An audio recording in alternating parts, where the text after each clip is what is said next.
Hi అందరికీ నమస్కారం. ఈరోజు నేను మీకోసం ఫ్రమ్ సీజన్ 3లోని 4th ఎపిసోడ్ని ఎక్స్ప్లెయిన్ చేయబోతున్నాను. ఇంకా డైరెక్ట్గా కథలోకి వెళ్లే ముందు మీరు కనుక మన ఛానల్కి ఫస్ట్ టైం వస్తే సబ్స్క్రైబ్ చేసి బెల్ ఐకాన్ ప్రెస్ చేయండి. ఇంకా డైరెక్ట్గా కథలోకి వెళ్తే ఈ స్టోరీ స్టార్టింగ్లోని రోడ్డు మీద ఆగిపోయి ఉన్న అంబులెన్స్ని చూపిస్తారు. అంతేకాకుండా పోలీసులకు కూడా ఏం అర్థం కాదనమాట. మరీ ముఖ్యంగా అసలు రోడ్డు మీద ఎంత పెద్ద చెట్టు పడిపోయింది, గాలి లేదు, వాన లేదు, అలాంటిది చెట్టు ఎలా పడిపోయిందని చెప్పేసి వాళ్ళు ఆశ్చర్యపోతారు. అదే సమయంలో అక్కడ ఉన్న లేడీ పోలీస్ ఏమంటుందంటే ఈ చెట్టు తీయటానికైనా వేరే వాళ్ళని పిలుద్దాం అని చెప్పేసి వేరే వాళ్ళకి కాల్ చేద్దామంటే కాల్ కూడా కలవదనమాట. సో దాంతో వాళ్ళందరికీ ఏం అర్థం కాదు. కరెక్ట్ గా అదే సమయంలో జెసికా కూడా అంబులెన్స్ నుంచి బయటకు వస్తుంది. అదే సమయంలో ఆ విరిగిపోయి కింద పడిపోయిన చెట్టు మీద కాకులు వాళ్తూ ఉంటాయి. ఆ కాకులను చూసిన తర్వాత జెసికాకి భయం మొదలవుతుంది. కరెక్ట్ గా అదే సమయంలో పోలీస్ కూడా అక్కడికి వచ్చి సరే మనం ఈ రూట్ లో వెళ్ళలేం కదా, వెనక్కి వెళ్ళిపోదాము, ఇంకొక రూట్ లో హాస్పిటల్కి వెళ్దాం, బండి ఎక్కండి అని చెప్పేసి అంటూ ఉంటుంది. కాకపోతే జెసికా మాత్రం మనం ఏ రూట్ లో వెళ్ళినా సరే హాస్పిటల్కి వెళ్ళము, నాకు అర్థమైపోతుందని చెప్పేసి భయపడిపోతూ ఉంటుంది. కాకపోతే పక్కన ఉన్న పోలీస్ కి ఏం అర్థం కాదనమాట. ఏం మాట్లాడుతున్నావు నువ్వు అని చెప్పేసి అర్జెంట్ గా అంబులెన్స్ ఎక్కని చెప్పేసి జెసికాను లాక్కొని వెళ్తూ ఉంటుంది. ఇదిలా ఉంటే మరోవైపు ఈతన్ చూపిస్తారు. తానేంటంటే ఇంట్లో కూర్చుంటాడు అనమాట. అది కూడా వంట గదిలో సడన్ గా ఫోన్ రింగ్ అవుతుంది. దాంతో మనోడికి ఏంటంటే డౌట్ వచ్చి ఎవరని చెప్పేసి కాల్ లిఫ్ట్ చేసి చూస్తే ఈతన్ నేను మీ అన్నని మాట్లాడుతున్నాను థామస్ అని చెప్పేసి అంటంతో ఈతన్కి ఏం అర్థం కాదు. అందులోనూ అమ్మ అంబులెన్స్ లో ఉంది, అమ్మ ఇంకా బతికే ఉంది, తను చాలా ఇబ్బందులు పడుతుంది, నువ్వే కాపాడాలి అమ్మనని చెప్పేసి అంటంతో ఈతన్కి ఏం అర్థం కాదు. కరెక్ట్ గా అదే సమయంలో లోపలికి జిమ్ వస్తాడనమాట. ఎవరో ఫోన్ లో మాట్లాడేదని చెప్పేసి ఫోన్ లాక్కుంటే హాయ్ జిమ్ నేనే థామస్ అని చెప్పేసి అంటంతో జిమ్ కి కోపం వచ్చేసి ఫోన్ వైర్ లాగేద్దాం చూస్తే అసలు వైరే ఉండదన్నమాట.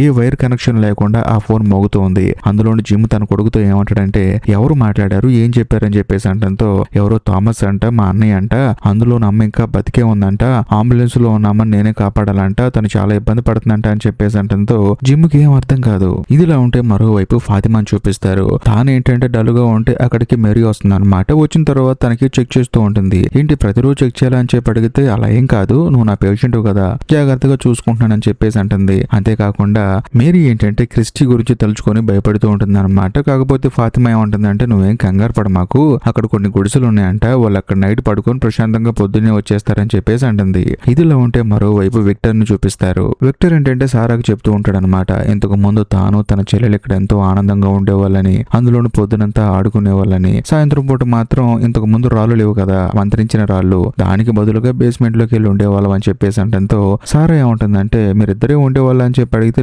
లేదు మా అమ్మ ఉండేది, కాకపోతే మా అమ్మ చనిపోయిందని చెప్పేసి అంటాడు. అదే సమయంలో సారా ఏముంటుందంటే సరే నువ్వు అడిగావని చెప్పేసి బ్లాంకెట్స్ తెచ్చానని చెప్పేసి విక్టర్ కి ఇస్తుంది. అంతేకాకుండా ఎందుకు ఇవ్వని చెప్పి అడిగితే విక్టర్ ఏమంటాడంటే ఇంతకు ముందు మా అమ్మ కూడా అందరినీ కాపాడాలని చెప్పేసి అనుకుంది, కాకపోతే మా అమ్మ చనిపోయింది, మా అమ్మ చనిపోయిన తర్వాత చాలా మంది చనిపోయారు, నాకు మళ్ళీ ఆ మెమరీస్ అని రీకాల్ చేసుకోవాలనిపిస్తుంది, ఎందుకంటే రోజు రోజుకి పరిస్థితులన్నీ మారిపోతూ ఉన్నాయి, మరీ దారుణంగా తయారవుతున్నాయి, కాబట్టి మనం బేస్మెంట్ లోకి వెళ్ళి ప్రతి ఒక్క మెమరీని రీకాల్ చేసుకుంటాను నేను, ఆ తర్వాత ఆ విషయాలన్నీ మనకే ఉపయోగపడతాయి, ఏమో మన ఇక్కడ నుంచి తప్పించుకోవచ్చేమో రా అని చెప్పేసి సారాన్ని తీసుకొని బేస్మెంట్ లోకి వెళ్తాడు. ఇదిలా ఉంటే మరోవైపు జెసికా ఉన్న అంబులెన్స్ ని చూపిస్తారు. వాళ్ళు ఏంటంటే కంటిన్యూస్ గా ట్రావెలింగ్ చేస్తూనే ఉంటారు కానీ వాళ్ళకి అసలు మనుషులే కనిపించరు, అందులోనూ వెళ్తూనే ఉంటారు కానీ వాళ్ళకి అసలు ఒక్క సిటీ కూడా తగలదనమాట.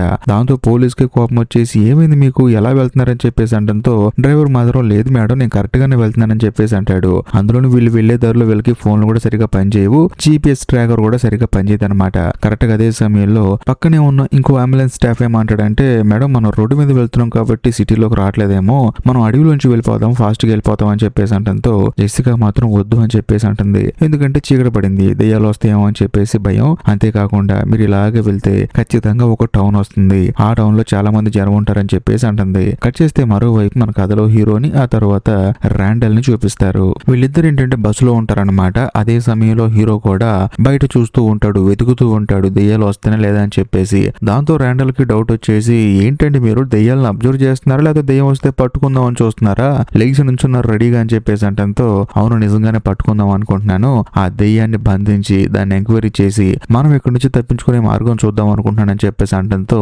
ర్యాండల్ కి ఐడియా బాగా నచ్చేస్తుంది అనమాట. ఎందుకంటే ఈ సిరీస్ స్టార్టింగ్ నుంచి ర్యాండల్ అనేవాడు ఎలాగైనా సరే ఇక్కడ నుంచి బయటపడాలని చెప్పేసి ట్రై చేస్తూ ఉన్నాడు. అందులోనూ హీరో ఈ మాట అనేసరికి నాకు కూడా ఐడియా నచ్చింది. ఎందుకంటే ఈ ఊర్లో ఉన్న జనం ఏంటంటే ఇక్కడే తిని ఇక్కడే ఉండడానికి ఇష్టపడుతున్నారు, ఇక్కడ నుంచి మనం బయటపడే మార్గం వెతకట్లేదు, కాబట్టి మన ఇద్దరం కలిసి దయ్యాన్ని పట్టుకుందాం అని చెప్పేసి ఆ ర్యాండల్ హీరోకి సపోర్ట్ గా నిలుస్తాడు. ఇదిలా ఉంటే మరోవైపు బేస్మెంట్ లో ఉన్న విక్టర్ ని సారాన్ని చూపిస్తారు. బేసికల్ గా విక్టర్ ఏంటంటే ఆ బేస్మెంట్ లో ఒక చిన్నపాటి టెంట్ లాగా వేసుకొని అందులో సారాన్ని కూర్చోబెట్టి జరిగింది మొత్తం చెప్తాడు. నేను నా చెల్లెలు ఇలాగే టెంట్ లో ఉండేవాళ్ళం. సాయంత్రం అయితే అందులోను మా అమ్మ ఇక్కడే ఉండమనేది.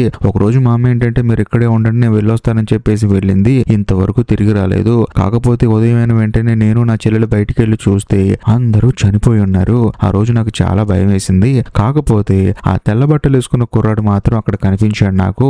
ఆ పిల్లాడి సహాయంతో ఇక్కడున్న శవాలన్నిటికి మర్యాద చేద్దాం అనుకున్నాను. కాకపోతే నా వల్ల కాలేదు. కానీ ఆ పిల్లాడు ఏమన్నాడంటే నువ్వు ఈ శవాలన్నిటికీ మర్యాదలు ఏం చేయాల్సిన అవసరం లేదు, అంటే ఫ్యూనరల్ చేయాల్సిన అవసరం లేదు, నీ వల్ల కూడా కాదు. కాబట్టి వాళ్ళ దగ్గర ఉన్న ఒక్కొక్క వస్తువు కలెక్ట్ చేసుకుని దగ్గర పెట్టుకో అని చెప్పేసి అన్నాడు. అందుకని ఈ సూట్ కేసులో ఆ చనిపోయిన ప్రతి ఒక్కళ్ళ వస్తువులు నా దగ్గర ఉన్నాయని చెప్పేసి అంటూ ఉంటాడు. అదే సమయంలో సారా ఏముంటుందంటే మరి బేస్మెంట్ లోకి వచ్చి ఈ టెంట్ ఎందుకు వేసుకుంటున్నారు మీరు అని చెప్పేసి అడుగుతుంది. దాంతో విక్టర్ ఏమంటాడంటే ఏమీ లేదు, నాకు ఈ టెంట్ లో ఒక్కరిని కూర్చోవాలంటే భయము. అందులోనూ ఇక్కడ ఉన్న ఒక్కొక్క వస్తువు తీస్తే వాళ్ళ శవాలు నాకు గుర్తొస్తూ ఉంటాయి. అప్పుడు నాకు భయం వేస్తుంది. ఈ ఊర్లో అందరికన్నా నువ్వే బాగా ధైర్యవంతురాలివి, అందుకని నేను కూర్చోబెట్టున్నానని చెప్పేసి అంటంతో సారా నవ్వుతుంది. ఇదిలా ఉంటే మరోవైపు అంబులెన్స్ లో ఉన్న జెసికాని చూపిస్తారు. జెసికా ఏముంటుందంటే ఇలా వెళ్తే ఒక ఊరు వస్తుంది. ఆ ఊర్లో చాలా మంది జనం ఉన్నారు, మన హెల్ప్ కోసం వెయిట్ చేస్తున్నారని చెప్పేసి అంటంతో ఈ పోలీస్ ఆఫీసర్ నమ్మదనమాట. ఈ రూట్ నాకు బాగా తెలుసు, అసలు వెళ్లేదారిలో ఊరే లేదని చెప్పేసి అంటంతో నిజంగానే ఆ అంబులెన్స్ కాస్త ఆ ఊర్లోకి ఎంటర్ చేస్తుంది. కరెక్ట్ గా అదే సమయంలో బస్సులో ఉన్న హీరోకి ర్యాండల్ కి అంబులెన్స్ కనిపిస్తుంది. దాంతో వాళ్ళు స్టన్ అయిపోతారు. ఇదిలా ఉంటే మరోవైపు జెసికా కూడా చెప్తుంది అనమాట పోలీస్ కి, చూడండి ఈ ఊర్లో చాలా మంది జనం ఉన్నారు, బండి ఆపండి అని చెప్పేసి అంటంతో డ్రైవర్ మాత్రం బండి ఆపాలా, చూడు మనకి చాలా పనులు ఉన్నాయి, లోపల ఒక పేషెంట్ కూడా ఉన్నాడు, వెళ్ళిపోవాలని చెప్పేసి వెళ్ళిపోతూనే ఉంటాడు. మరోవైపు ఈతను ఉన్నాడు కదా, తానేంటంటే ఇంతకు ముందు థామస్ ఫోన్ చేసి చెప్పాడు కదా మీ అమ్మ అంబులెన్స్ లో బతికే ఉంది నువ్వు కాపాడుకొని చెప్పాడు కదా. దాంతో మనోడు ఏంటంటే వాళ్ళ అమ్మను కాపాడుకుందాం అని చెప్పేసి బయటికి పరిగెత్తుకుంటూ వస్తాడు. కాకపోతే అంబులెన్స్ అక్కడి నుంచి వెళ్ళిపోతుంది. ఇది చూసిన మన కథలో హీరో ఏంటంటే పరిగెత్తుకుంటూ వచ్చి పిల్లాన్ని పట్టుకొని జిమ్ కప్పు చెప్తాడు. కరెక్ట్ గా అదే సమయంలో రోడ్డు మీద ఒక అమ్మాయి పడిపోయి ఉంటుంది అనమాట. అయినా సరే ఇప్పుడు వెళ్ళే టైం లేదని చెప్పేసి వీళ్ళందరూ లోపలికి వెళ్తారు. వెళ్ళిన తర్వాత హీరో కోపం వచ్చేసి ఈతను అడుగుతాడు, అసలు అంబులెన్స్ వస్తే నువ్వు పరిగెత్తుకుంటే ఎందుకు వెళ్ళవరా అని చెప్పేసి అంటంతో వాడు కూడా జరిగింది మొత్తం చెప్తాడు. ఇలా ఫోన్ వచ్చింది నాకు, మా అన్నయ్య అంట థామస్ అంట అమ్మను కాపాడుకో అని చెప్పేసి అన్నాడు, అందులో అంబులెన్స్ లో మా అమ్మ ఉందంట, అందుకని కాపాడుకోవడానికి వెళ్ళాను అని చెప్పేసి అంటాడు. ఇదిలా ఉంటే మరోవైపు అంబులెన్స్ ను చూపిస్తారు. అంబులెన్స్ లో వెళ్తున్న దారిలోనే ఒక అమ్మాయి కింద పడిపోయింది కదా, ఆ అమ్మాయి దగ్గర వీళ్ళు బండి ఆపి ఆ అమ్మాయికి వైద్యం చేయాలని చెప్పేసి అంటూ ఉంటారు. అంబులెన్స్ డ్రైవర్ కూడా దిగుతూ ఉంటాడు. దాంతో జెసికా ఏముంటుందంటే అమ్మాయి కాదు దెయ్యం, నా మాట వినండి, దిగమాకండి అని చెప్పేసి వాళ్ళకి వార్నింగ్ ఇస్తుంది. అయినా సరే పోలీస్ మాత్రం ఈ జెసికా ఎంత చెప్పినా సరే వినకుండా తనకి హ్యాండ్ కఫ్ చేస్తుంది. ఆ తర్వాత ఆ ఇద్దరు దిగి అమ్మాయి దగ్గరికి వెళ్తారనమాట. వెళ్తే ఆ దెయ్యం ఆ ఇద్దరిని అటాక్ చేస్తుంది. అందులో ఒక అతనికైతే గొంతు కట్ అయిపోతుంది. దాంతో ఈ లేడీ పోలీస్ కి భయం వేసి గన్ను తీసుకుని పరిగెత్తుకుంటూ వెళ్లి ఆ దెయ్యాన్ని కాల్చేస్తుంది. ఎంత కాల్చినా ఏమీ కాదు. కరెక్ట్ గా అదే సమయంలో అంబులెన్స్ లో ఉన్న విక్టర్ వాళ్ళ నాన్నకి మెలకు వస్తుంది. ఇదిలా ఉంటే మరోవైపు ఇంతకు ముందు పోలీస్ ఆఫీసర్ కాల్చింది కదా గన్ను, ఆ శబ్దం విని హీరో ఆ తర్వాత జిమ్ షాక్ అయిపోతారు. అందులోనూ జిమ్ కు డౌట్ వచ్చేస్తుంది అనమాట, ఒకవేళ తన కొడుకు చెప్పింది నిజమేమో, నిజంగానే అంబులెన్స్ లో తన భార్య ఉందేమో అని చెప్పేసి జూలీని పిలిచి ఇతన్ని చూసుకో అని చెప్పేసి హీరో ఆ తర్వాత ర్యాండల్ ఈ జిమ్ వీళ్ళ ముగ్గురు కలిసి అంబులెన్స్ లో ఉన్న జెసికాని కాపాడటానికి బయలుదేరతారు. ఆ తర్వాత జిమ్ పరిగెత్తుకుంటూ వెళ్లి అంబులెన్స్ డోర్ ఓపెన్ చేసి చూస్తే అందులో జెసికా ఉంటుంది. చూసిన తర్వాత తనకి మైండ్ బ్లాక్ అయిపోతుంది అనమాట. హడావుడిగా పరిగెత్తుకుంటూ తన భార్య దగ్గరికి వెళ్లి తనను విడిపిద్దామని చెప్పి చూస్తే తన చేతికి హ్యాండ్ కప్స్ ఉంటాయి. అందులోను కరెక్ట్ గా అదే సమయానికి హీరో అక్కడికి వస్తాడు. వచ్చిన తర్వాత ఇందులో నిజంగానే నా భార్య ఉంది, అందులోను హ్యాండ్ కప్స్ ఉన్నాయి తన చేతులకి, విడిపించడానికి ఏదైనా టూల్స్ ఉన్నాయని చెప్పి అడిగితే ఏమీ లేదని చెప్పేసి అంటాడు. అదే సమయంలో అక్కడికి ర్యాండల్ వస్తాడు. వచ్చిన తర్వాత పరిస్థితి చూసి బస్సులో కొన్ని టూల్స్ ఉన్నాయి తీసుకొస్తానని చెప్పేసి తాను అక్కడి నుంచి బయలుదేరతాడు. ఇదిలా ఉంటే మరోవైపు ఆ లేడీ పోలీస్ ఏంటంటే చుట్టూ దెయ్యాలు తన దగ్గరకు వస్తూ ఉంటాయి. దాంతో తాను ఏం చేస్తుందంటే గన్ను తీసుకుని కాలుస్తూ ఉంటుంది. కరెక్ట్ గా అదే సమయంలో అక్కడ ఇంట్లో ఉన్న వాళ్ళందరూ ఏంటంటే అలర్ట్ అయిపోతారనమాట. అందరినీ అలర్ట్ చేస్తారు కూడా పెళ్లి కొట్టి. అందులోనూ ఆ ఇంట్లో ఉన్న ఒక లేడీ ఏంటంటే ఎవరా అని చెప్పేసి కటన్ తీసి చూస్తుంది విండో దగ్గర. అదే సమయంలో ఆ పోలీస్ ఏమనుకుంటుందంటే పైన కూడా దెయ్యం ఉందని చెప్పేసి గన్నుతో కాలుస్తుంది. దాంతో ఆ బుల్లెట్ కాస్త ఆ అమ్మాయికి తగులుతుంది. ఆ అమ్మాయి కింద పడిపోతుంది. ఆ తర్వాత పోలీస్ కి అర్థం అవుతుంది ఇది మనుషులుండి ఇల్లు అని చెప్పేసి. దాంతో ప్రాణాలు కాపాడుకోవడానికి పరిగెత్తుకుంటూ అక్కడికి వస్తే వాళ్ళు కూడా సరే అని చెప్పేసి తలుపు తీసి ఆ పోలీస్ ని లోపలికి రాణిస్తారు. అందులోనూ ఆ పోలీస్ కి అప్పుడే అర్థం అవుతుంది తాను దెయ్యం అనుకొని ఒక మనిషిని షూట్ చేశానని చెప్పేసి. ఆ తర్వాత తానేంటంటే ఇదంతా కళ అని చెప్పేసి భ్రమపడుతూ ఉంటుంది, అరుస్తూ ఉంటుంది అనమాట. కాకపోతే అక్కడికి వచ్చిన కాలనీ హౌస్ లీడర్ మాత్రం ఇదంతా నిజమే గానీ అసలు ఎలా వచ్చో చెప్పు అని చెప్పేసి అనటంతో ఆ అమ్మాయి కూడా జరిగింది మొత్తం చెప్తుంది. ఇదిలా ఉంటే మరోవైపు ర్యాండల్ చూపిస్తారు. ర్యాండల్ ఏంటంటే బస్సులో నుంచి ఆ టూల్ బాక్స్ తీసుకుని బయటకు వస్తాడనమాట. ఎందుకైనా మంచిదని చెప్పేసి ఆ మంత్రించిన రాయిని కూడా తీసుకొస్తాడు. వచ్చిన తర్వాత బయటకు వస్తే ఆ దెయ్యాలు వస్తూ ఉంటాయి అనమాట. ఆ రాయి చూపిస్తే అవి మాత్రం భయపడకుండా అలా దగ్గరికి వస్తూనే ఉంటాయి. దాంతో మనోడికి అర్థమైపోతుంది ఈ రాయి వల్ల ఎటువంటి ఉపయోగం లేదని చెప్పేసి ఆ టూల్ బాక్స్ ని హీరో చేతిలోకి విసిరేస్తాడు. హీరో ఏం చేస్తాడంటే తీసుకెళ్లి జిమ్ కి ఇస్తాడు. జిమ్ జెసికాకు ఉన్న హ్యాండ్ కప్స్ ని విడిపిస్తూ ఉంటాడు. అదే సమయంలో మన కథలో హీరో ఏం చేస్తాడంటే అసలు అంబులెన్స్ ని స్టార్ట్ చేద్దామని చెప్పేసి డ్రైవింగ్ సీట్ దగ్గరికి వెళ్ళి చూస్తే అక్కడేమో తాళం ఉండదు. ఇదిలా ఉంటే ఇంకోవైపు ర్యాండల్ మీద పురుగులు వచ్చేసి దాడి చేస్తాయి అనమాట. దాంతో మనోడు కింద పడిపోయి గిలగిలా కొట్టేసుకుంటూ ఉంటాడు. మరోవైపు మన కథలో హీరో బండి తాళం కోసం చూస్తున్నప్పుడు సడన్ గా అక్కడికి దెయ్యం వచ్చి ఇదిగో తాళం అని చెప్పేసి ఇచ్చి మీరు ముగ్గురు ఇక్కడ నుంచి వెళ్ళిపోండి, ర్యాండల్ ని మాత్రం మాకు వదిలేండి అని చెప్పేసి అంటంతో హీరోకి ఏం అర్థం కాదనమాట. ఈ దెయ్యాలేంటారు నాతో మాట్లాడుతున్నాయి అని చెప్పేసి. ఆ తర్వాత వేరే దారి లేక కనీసం వీళ్ళన్నా కాపాడదామని చెప్పేసి హీరో తాళం తీసుకొని అంబులెన్స్ స్టార్ట్ చేసి అక్కడ నుంచి బయలుదేరి వెళ్ళిపోతూ ఉంటాడు. ఇది చూసిన ర్యాండల్ కి ఏంటంటే బాధ అనిపిస్తుంది అనమాట. నన్ను వదిలేసి వెళ్ళిపోతున్నారు ఏంటి అని చెప్పేసి అరుస్తూ ఉంటాడు. ఆ తర్వాత హీరో ఏం చేస్తాడంటే కాలనీ హౌస్ దగ్గరికి వెహికల్ తీసుకెళ్తాడు. అందులోనూ బండిలో ఉన్న వాళ్ళందరినీ ఇంట్లోకి తీసుకెళ్తాడు. అదే సమయంలో లోపల ఉన్న పోలీస్ ఆఫీసర్ ఏంటంటే జెసికాని చూసి బాధపడుతుంది అనమాట. నువ్వు ఎంత చెప్పినా వినలేదు, దారుణం జరిగిపోయిందని చెప్పేసి ఆవిడ కూడా బాధపడుతూ ఉంటుంది. ఇదిలా ఉంటే ఎల్గిన్ ఏంటంటే ఆ ఇంట్లో ఉన్న ముసలావిడ దగ్గరికి నడుచుకుంటూ వస్తాడనమాట.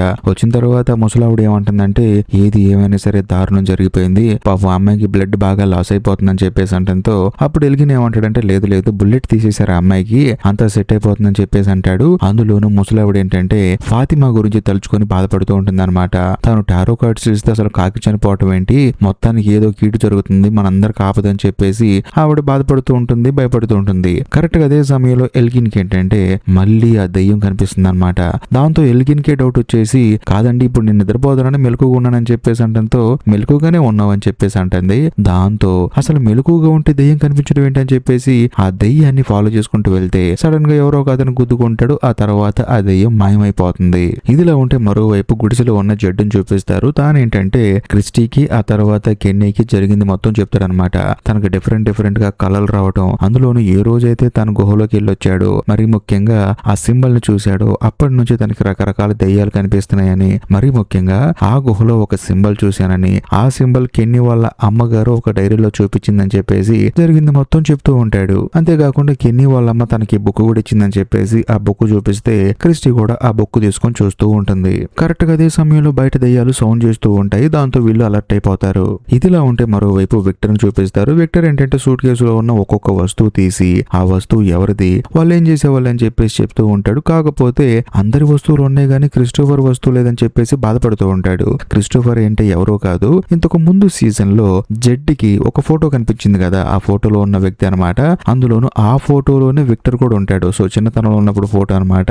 ఆ క్రిస్టోఫర్ ఏంటంటే ఒక బొమ్మ తీసుకుని దాంతో కామెడీ చేస్తూ ఉండేవాడు. ఆయన వస్తువులు లేవని చెప్పేసి బాధపడుతూ మొత్తానికి ఏదో తప్పు జరుగుతుందని చెప్పేసి ఆ టెంట్ మొత్తాన్ని పీక్ అవతల పడేస్తాడు. ఇదిలా ఉంటే మరోవైపు మన కథలో హీరోని చూపిస్తారు. హీరో ఏంటంటే వీళ్ళని కాపాడటానికి ర్యాండల్ ని రోడ్డు మీద వదిలేసి వచ్చానని చెప్పేసి తనని కాపాడలేకపోయానని అని చెప్పేసి తాను బాధపడుతూ ఉంటాడు. కట్ చేస్తే మరోవైపు జెసికాని చూపిస్తారు. తానేంటంటే బయట ప్రపంచం గురించి తన భర్తకి మొత్తం చెప్తుందన్నమాట. అందులోనూ తను ఎలా బయటకు వెళ్ళింది, మళ్ళీ ఎలా లోపలికి వచ్చింది, అంతేకాకుండా విక్టర్ వాళ్ళ అమ్మగారు ఊర్లో ఉన్నప్పుడే తనకి కలలు వచ్చేవని, ఆ కలల్లో ఈ ఊరుందని, ఈ ఊర్లో చాలా మంది ఇరుక్కుపోయారని చెప్పేసి వాళ్ళందరినీ కాపాడటానికే విక్టర్ వాళ్ళ అమ్మ ఊరు వచ్చిందని చెప్పేసి మొత్తం చెప్తుంది. కాకపోతే నేను ఈ ఊర్లో ఉన్న వాళ్ళని కాపాడలేకపోతున్నాను, నేను కూడా మళ్ళీ ఈ ఊరు వచ్చి ఇరుక్కుపోయానని చెప్పేసి జెసికా బాధపడుతూ ఉంటుంది. దాంతో జిమ్ ఏమంటాడంటే నువ్వు ఈ ఊరు రావటమే మళ్ళీ మాకు గొప్ప, ఎందుకంటే నీకేం కాలేదు, ఆ విషయానికి సంతోషపడు, ఇంకో మార్గం ఉంటుంది మనకు తప్పించుకోవడానికి, నువ్వేం కంగారు పడకని చెప్పేసి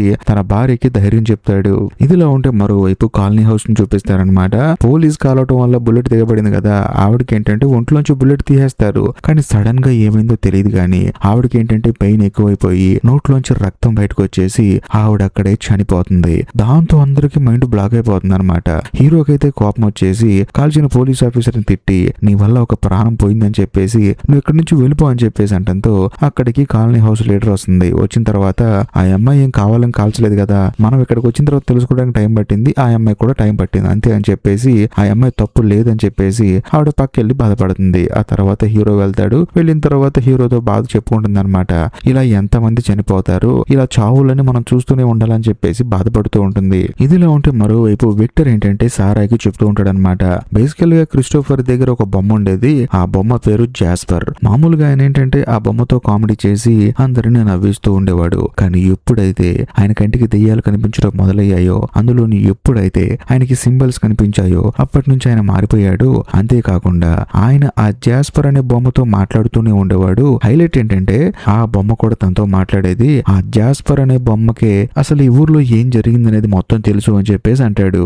అంతేకాకుండా మనం అడిగే ప్రతి ఒక్క క్వశ్చన్ కి దాని దగ్గర ఆన్సర్ ఉందని చెప్పేసి కూడా అంటాడు. ఇక్కడ హైలైట్ విషయం ఏంటంటే ఇప్పటి వరకు జెడ్కి ఆ బొమ్మ కంటిన్యూస్ గా కల్లో కనిపిస్తూనే ఉంది. ఇదిలా ఉంటే మరోవైపు పోలీస్ ఆఫీసర్ వల్ల చనిపోయిన ఆ అమ్మాయి శవాన్ని పట్టలో చుట్టేసి తీసుకెళ్లి ఒక గదిలో పడుకోబెడతారనమాట. తెల్లారిన తర్వాత ఆ అమ్మాయికి అంత్యక్రియలు చేద్దామని చెప్పేసి అనుకుంటారు. కరెక్ట్ గా అదే సమయంలో అక్కడికి ఫాతిమా వస్తుంది. అందులోనూ హీరో వాళ్ళ కొడుకు కూడా అక్కడికి వస్తాడు. కాకపోతే ఫాతిమా ఏంటంటే శవం దగ్గరికి వెళ్తాను నేను అని చెప్పేసి అంటుంది. దాంతో హీరో వాళ్ళ కొడుకు వద్దు అని చెప్పేసి అంటాడు. కానీ ఫాతిమా ఏమంటుందంటే నాకు ఆ అమ్మాయి బాగా తెలుసు, మంచి ఫ్రెండ్, నాకు వెళ్ళి కాసేపు తనతో ఉంటానని చెప్పేసి అంటంతో హీరో వాళ్ళ కొడుకు కూడా సరే వెళ్ళని చెప్పేసి అంటాడు. కానీ ఫాతిమా లోపలికి వెళ్ళిన తర్వాత ఆ అమ్మాయి ఒంటి మీద ఉన్న గుడ్డను తీసేసి ఆ అమ్మాయి శరీరంలోకి బుల్లెట్ దిగిన ప్లేస్ లో హోల్ ఉంటుంది అనమాట.